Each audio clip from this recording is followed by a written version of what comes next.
जय जिनेन्द्र बंधु। आपका प्रथम अध्याय जैन दर्शन, जैन धर्म व दर्शन में आपका सबका स्वागत है। जैन धर्म विभिन्न धर्मों की माने तो धर्म की अलग अलग व्याख्या होती है। वैसे ही जैन धर्म के अनुसार वस्तु का स्वभाव ही धर्म है। प्रत्येक वस्तु का कोई स्वभाव होता है। जैसे अग्नि का स्वभाव उष्णता और जल का स्वभाव शीतलता। प्रत्येक वस्तु अपने मूल स्वभाव को कभी नहीं छोड़ती। अन्य वस्तुओं का सहयोग पाकर स्वभाव में परिवर्तन जरूर होता है। जैसे पानी का स्वभाव शीतलता होता है और जब वह आग के साथ मिल जाता है तो उसका स्वभाव चेंज हो जाता है, वह गर्म हो जाता है। और जब वह उस पानी ठंडा होता है तो वह अपने वास्तविक स्वरूप में वापस लौट जाता है, जिसको शीतलता बोलते हैं। इसी प्रकार आत्मा का स्वभाव ज्ञाता दृष्टा है, वह मूल में शुद्ध है, मगर कर्मों के संयोग से यह अशुद्ध होकर संसार में भ्रमण कर रही है।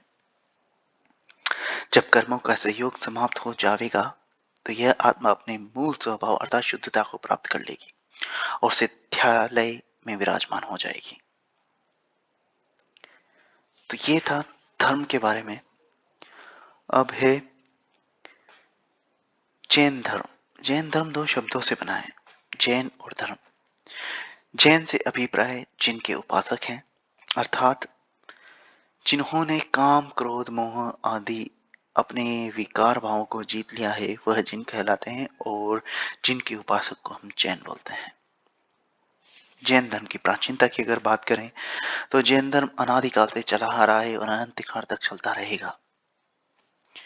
जैन धर्म के प्रथम तीर्थंकर भगवान आदिनाथ आज से असंख्यात वर्ष पूर्व अवसरपिणी के तृतीय काल के अंत में अयोध्या में राजा नाभिराय के यहाँ जैन धर्म के प्रथम तीर्थंकर ऋषभ देव का जन्म हुआ। वर्तमान हुंडाओ पिणी काल के ये जैन धर्म के प्रथम उपदेशक थे। इन्होंने लोगों को अपनी आजीविका चलाने हेतु षट कर्मों आदि की शिक्षाएं दी। ये षट कर्म निम्न हैं, जैसे असी मसी कृषि वाणिज्य शिल्प विद्या। इन्हीं के आधार पर समाज को तीन भागों में बांटा गया, जैसे क्षत्रिय वैश्य शूद्र।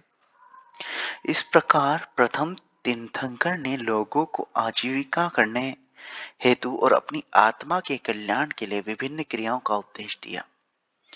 इस प्रकार वर्तमान युग की अपेक्षा से ऋषभदेव जैन धर्म के प्रथम उपदेशक हुए और उन्हें जैन धर्म के वर्तमान युग का प्रथम प्रवर्तक माना गया। इनकी दो रानियां थी, यशस्वी और सुनंदा। यशस्वी के भरत आदि 100 पुत्र हुए और ब्राही पुत्री थी। सुनंदा के बाहुबली पुत्र और सुंदरी पुत्री थी। इस प्रकार इनके भरत बाहुबली आदि 101 पुत्र हुए और ब्राही और सुनिंदी 2 पुत्रियां हुई। भगवान ऋषभदेव ने ब्राही को लिपि विद्या अ आ इ ई का ज्ञान दिया तथा सुंदरी को अंक विद्या 1 2 3 4 5 का ज्ञान दिया। इन्होंने हजारों साल तक तप किया, तब जाके इन्हें केवल ज्ञान की प्राप्ति हुई। भगवान ऋषभदेव के पश्चात अभी तक असंख्य वर्ष व्यतीत हो चुके हैं और इस अवधि में जैन धर्म के 23 तीर्थंकरों और हो चुके हैं। इन्होंने अपने अपने समय में उसी जैन धर्म की प्रभावता की। मुनीश्वर नाथ के समय मर्यादा पुरुषोत्तम राम हुए और नेमिनाथ के समय कृष्ण हुए। कृष्ण जी तीर्थंकर नेमिनाथ जी के चचेरे भाई थे। नेमिनाथ भगवान के पश्चात पार्श्वनाथ भगवान का जन्म और उनके पश्चात महावीर भगवान का। इस काल के अंतिम तीर्थंकर महावीर भगवान है और आजकल इनका ही शासन चल रहा है।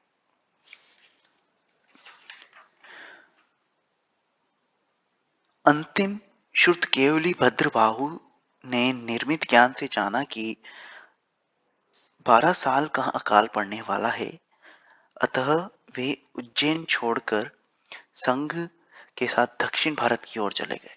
कुछ साधु स्थूलभद्र, जो कि उस समय भद्रभाहु के संघ के उपाध्याय थे, के साथ उत्तर भारत में रह गए। स्थानीय परिस्थितियों से पीड़ित होकर उन साधुओं ने वस्त्र पात्र आदि अंगीकार कर लिए। अकाल के बाद जब साधु दक्षिण से वापस आए तो उन्होंने देखा और उन्हें समझाया, मगर वह नहीं माने। फलस्वरूप साधु संघ में भेद हो गए और वस्त्र पात्र आदि के पोषण साधु श्वेतांबर कहलाए और बिना वस्त्र वाले दिगंबर कहलाए। कालांतर में इन दोनों संप्रदायों में अन्य प्रकार के भेद हो गए, जैसे दिगंबर में 13 पंथी 20 पंथी आदि और श्वेतांबर में मंदिर मार्गी व स्थान वाक्सी। तो यह था आज का एक अल्प विचार। इसी के साथ जय जिनेन्द्र बंधु, आज की सभा यहीं समाप्त होती है।